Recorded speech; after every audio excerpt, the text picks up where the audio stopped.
Banyak pebisnis sukses asal Indonesia yang mendobrak dunia.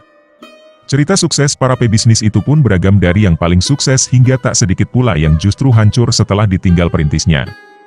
Dalam dunia usaha keberlangsungan harus dijaga lintas generasi.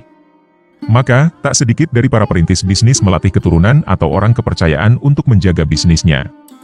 Untuk kasus ini, sudah banyak contoh kesuksesannya, seperti Kerajaan Bisnis Salim Group, Sampurna, Bakri Group, dan sebagainya. Namun, tak sedikit pula yang justru hancur setelah ditinggal perintisnya, seperti yang dialami oleh Oey Tiong Ham Concern. Perusahaan gula Semarang yang merajai pasar gula Asia dan dunia.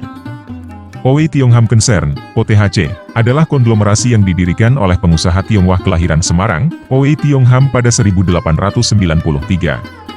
OTHC memiliki 4 anak perusahaan sektor gula yang terletak di India, Singapura hingga London. Lewat besarnya gurita bisnis, tulis Ong Ho Ham di konglomerat Oey Tiong Ham, 1992, OTHC berhasil mengekspor gula sebanyak 200.000 ton hingga mengalahkan perusahaan barat dalam kurun 1911 hingga 1912. Bahkan, di waktu bersamaan, OTHC sukses menguasai 60% pasar gula di Hindia Belanda. Berkat besarnya bisnis itu, tak heran kalau Oey Tiong Ham memiliki kekayaan 200 juta gulden. Sebagai catatan, uang 1 gulden pada 1925 bisa membeli 20 kg beras. Jika harga beras Rp10.850 per kilogram diperkirakan harta kekayaannya senilai Rp43,4 triliun. Namun, setelah Oey Tiong Ham meninggal pada 6 Juli 1942, lalu setelahnya terjadi berbagai masalah yang mendera perusahaan hingga terpaksa runtuh dalam waktu 1 malam.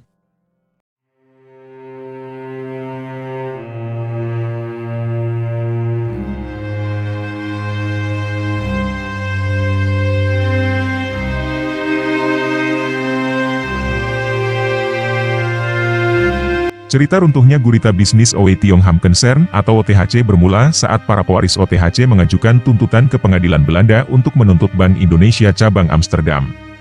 Mereka ingin meminta kembali uang deposito jutaan gulden yang disimpan ke De Javasche Bank, yang menjadi cikal bakal Bank Indonesia saat ini, sebelum Perang Dunia Kedua atau tahun 1942. Tujuan permintaan ini karena pemerintah Indonesia ingin memakai uang itu untuk membangun pabrik gula. Bagi para pewaris, pemerintah tidak berhak menggunakan uang warisan dari perusahaan. Singkat cerita, tuntutan itu lantas dimenangkan oleh para pewaris. Pengadilan Belanda mengharuskan pemerintah mengembalikan dana depositonya. Pemerintah pun manut, tetapi pihak keluarga menganggap ini adalah awal dari malapetaka kerajaan bisnis OTHC.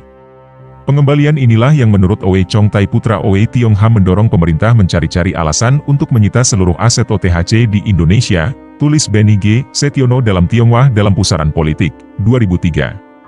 Tak lama berselang setelah tuntutan itu pada tahun 1961 tiba-tiba pengadilan Semarang memanggil para pemilik saham Kian Guan, yang merupakan roda penggerak utama konglomerasi OTHC untuk mengadili mereka secara sepihak di sidang ekonomi, karena oleh pemerintah RI yang ketika itu dipimpin Presiden Soekarno.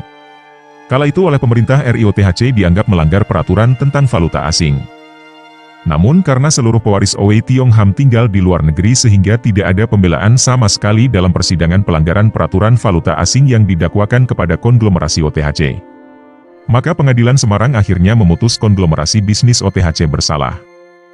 Setelah diputus bersalah oleh pengadilan Semarang kala itu, tepat pada 10 Juli 1961 seluruh aset OTHC yang dijadikan barang bukti kasus pelanggaran yang didakwakan pengadilan kemudian dirampas dan disita negara.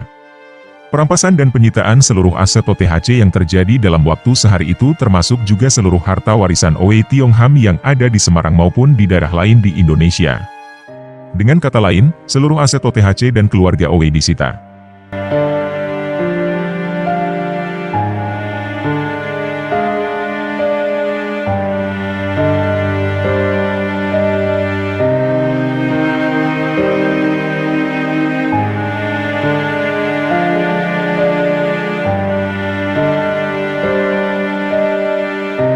Hasil penyitaan inilah yang kemudian menjadi aset untuk modal cikal bakal pendirian Badan Usaha Milik Negara atau BUMN Tebu bernama PT Raja Wali Nusantara Indonesia atau RNI pada 1964. Setelah pengambil alihan oleh negara itulah, jejak bisnis konglomerasi besar OTHC selama puluhan tahun di zaman kolonial hilang begitu saja. Bahkan, keturunan Oey Tiong Ham pun gaungnya tidak lagi terdengar dan hanya tinggal sejarah. Lalu bagaimana BUMN Tebu PT Raja Wali Nusantara Indonesia sekarang?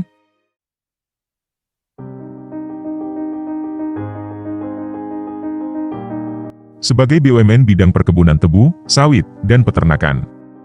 RNI merupakan BUMN yang terbentuk hasil nasionalisasi dari perusahaan konglomerat Oe Tiong Ham di zaman Presiden Soekarno.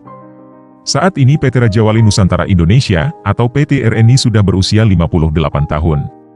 Saat awal berdiri, PT RNI memiliki 10 anak perusahaan.